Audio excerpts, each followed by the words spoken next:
বিড়াল কেন মিষ্টি পছন্দ করে না? এই প্রশ্নের উত্তর খোঁজার আগে আসুন ভাবি, যখন আমরা কোনো পোষ্যকে বাড়িতে আনি তখন আমাদের মনে ঠিক কী পরিবর্তন ঘটে। আমরা প্রায়শই নিজেদের পছন্দ অপছন্দ ওদের ওপর চাপিয়ে দিই। আমাদের যা আনন্দ দেয়, যেমন পেস্ট্রি বা আইসক্রিম, মনে করি ওদেরও ভালো লাগবে। আমরা ধরেই নিই পোষ্যরাও আমাদের মতো নানান স্বাদ ভালোবাসে।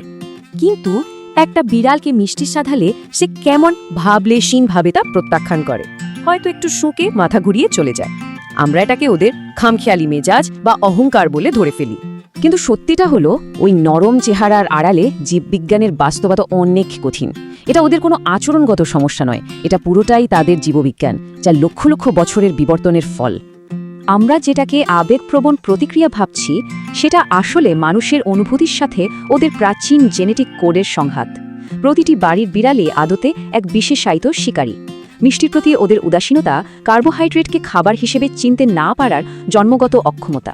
বিজ্ঞানের ভাষায় বিড়াল হলো অব্লিগেট কার্নিভোর। এর সহজ মানে ওরা পুরোপুরি মাংসের উপর নির্ভর করে বাঁচার জন্য বিবর্তিত হয়েছে। এই বিশেষীকরণের ফলে অন্য খাবারের উৎস ওদের কাছে জৈবিকভাবে অপ্রাসঙ্গিক। আচ্ছা, আণবিক পর্যায়ে ঠিক কী ঘটে, এই ব্যাপারটা কিভাবে কাজ করে? দেখুন, বেশিরভাগ স্তন্যপায়ী প্রাণীর মিষ্টির স্বাদ গ্রহণ করাটা বেশ সহজ একটা প্রক্রিয়া। আমাদের জিভে T1R2 আর T1R3 নামের দুটো প্রোটিন থাকে, যা মিলে রিসেপ্টর তৈরি করে মস্তিষ্কে মিষ্টির সংকেত পাঠায়। কিন্তু বিড়ালদের ক্ষেত্রে এই সিস্টেমটাই ভেঙে গেছে। T1R2 প্রোটিন তৈরির জিনটি অকার্যকর।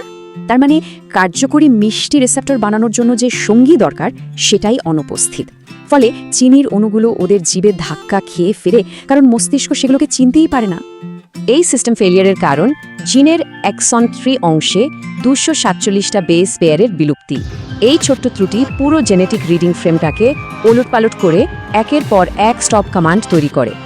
এটাই ব্যাখ্যা করে কিভাবে বিড়ালের TAS1R2 জিনটা একটা অকেজো আণবিক জীবাশ্ম বা সিউডোজিনে পরিণত হয়েছে। জেনেটিসিস্টরা নিশ্চিত T1R3 প্রোটিনের বার্তা থাকলেও তার সঙ্গে T1R2 তৈরির কোনো বার্তা নেই।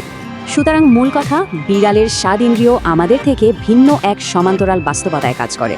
এমন এক বাস্তবতা যেখানে মিষ্টি নামের স্বাদের কোনো অস্তিত্বই নেই, সেটা তাদের জগৎ থেকে মুছে গেছে। এবার দেখি এটা কিভাবে একটা বড় চিত্র তৈরি করে। এই জেনেটিক ত্রুটিটা শুধু আমাদের বাড়ির পোষা বিড়ালটার মধ্যেই সীমাবদ্ধ নয়। এটা সে উত্তরাধিকার সূত্রে পেয়েছে তার বন্য শীর্ষ শিকারী কাজিনদের কাছ থেকে। সিংহ, বাঘ, চিতার মতো হাইপার কার্নিভোরদের মধ্যেও একই জিনের বিলুপ্তি দেখা যায়। এমনকি ডলফিন বা সি লায়নও এ ক্ষমতা হারিয়েছে। একে বলে কনভার্জেন্ট এভলিউশন। কারণ যে প্রাণী শুধু শিকার করে বাঁচে, গাছপালা হজমের ক্ষমতা রাখা তার জন্য শক্তির অপচয়। এর পরিবর্তে বিড়ালের স্বাদ ব্যবস্থা অন্য বিশেষ উদ্দেশ্যে নিখুঁতভাবে তৈরি। ওদের উমামি বা নোনতার স্বাদের রিসেপ্টরগুলো প্রাণীর মাংসপেশিতে থাকা অ্যামিনো অ্যাসিড ও নিউক্লিওটাইড শনাক্ত করার জন্য পারফেক্টলি ক্যালিব্রেট করা।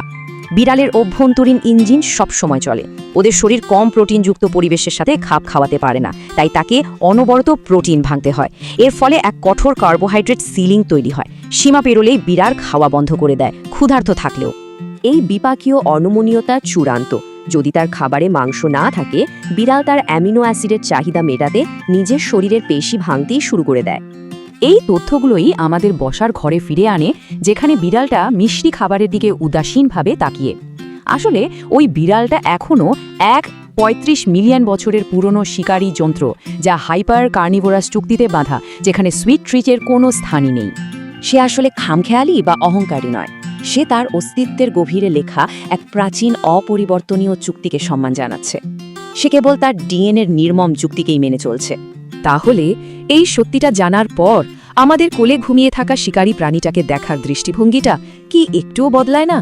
এটা আমাদের সম্পর্কটাকে নতুন করে চিনতে শেখায় এবং বুঝতে সাহায্য করে আমাদের ঘরে থাকা এই আপসহীন প্রাণীটি কতটা অসাধারণ।